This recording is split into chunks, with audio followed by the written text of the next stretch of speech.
आमचे काका चुलते तुम्हाला हे ज्ञान सांगत होते. जेव्हा ज्ञान सांगायला आले ते कुणाच्या सांगण्यावरून महाराज आईच्या कैकसीच्या सांगण्यावरून तुमच्या सभेमध्ये आले. विनंती केली दादा सीताई साहेबाला सोडून दे. एकदा का सीतारामाची रामाला अर्पण केली मग मात्र सुखाला पारावार नाही, आनंदाला पारावार राहणार नाही.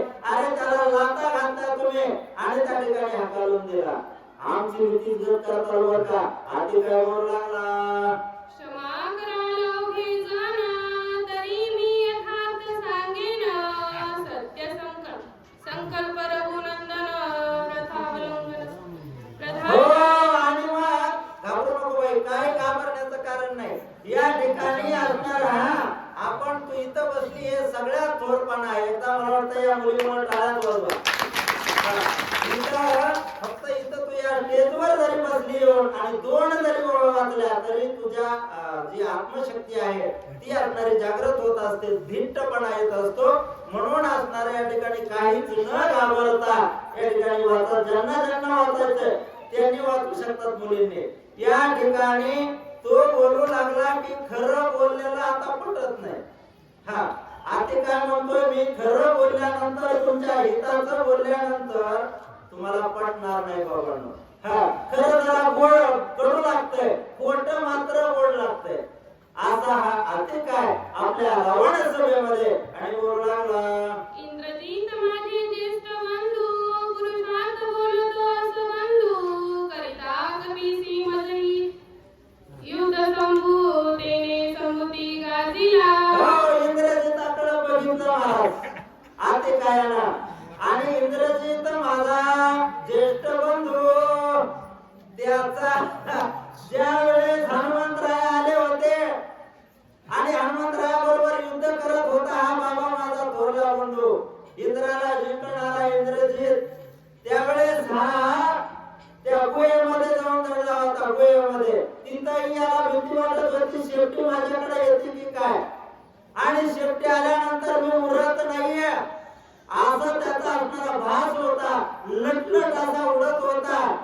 कोण असणार त्याला रामायण सुचलं, ब्रह्मदेव आले आहे का नाही. रामायण रामकथा सुचली, ब्रह्मदेव कसे येणार बाबा मला, आणि स्वतः ब्रह्मदेव आले त्या ठिकाणी. आता ते काय बोलू लागला. तोची इंद्रजित आता लाजना वाटी व बोलता मिथ्या बोले राय देखता ती पुरुषार्थावलोनी. हो आणि मग ब्रह्मदेवाने फास घातला, हनुमंताला धरलं आणि आणलं. तोच इंद्रजित म्हणजे आता लाज बी वाटला त्याला. आता इथं मात्र मोठ्या मोठ्या गप्पा मारायला लागलाय. मी हनुमंताला मारेल, मी असणार त्या ठिकाणी जांबुवंताला मारेल, मी वानरांना मारेल. काय गप्पा हाणायला लागला म्हणले तू. आता हाती काय बोलू लागला. मारिना लक्ष्मण रघुनाथ सुग्रीव अंगद जांबवंत मारिना म्हणता हनुमंत सगळ्यांचा लाजेना. हो या ठिकाणी आणखीन काय म्हणू लागला. सुग्रीवाला मारेल, जांबवंताला मारेल, हनुमंताला मारेल, आणखीन असणार राजा सुग्रीवाला मारेल. एवढा मोठेपणा या सभेमध्ये तू सांगायला लागला. लाज कशी तुला वाटत नाहीये. आते काय नाथांचे शब्द आहेत मला. आते काय जो खोटं बोलतोय त्याला काय हरकत आहे. आते काय असणार आपल्या थोरल्या भावाला इंद्रजिताला उद्देशून आणि त्या ठिकाणी बोलू लागला. ऐसेची प्रहस्त प्रधान जंबुमाई मारिले जान पुत्र शोके करी शंकरपुरण हनुमंत रण करीजी. हो या प्रस्थ प्रधानाचं म्हणले. अरे जंबुमाळी मारला, पोरग मारलं तेव्हा फक्त शंक करीत होतास म्हणले चुना लावून, आहे का नाही. चुना लावून शंक करत होता तू. त्या हनुमंताकडे जायची तुझी ताकद झाली नाही, आणि मग तिथं जायची ताकद झाली नाही. महादेव गोळे महाराज. आणि आता मात्र इथं मोठेपणा सांगायला लागला.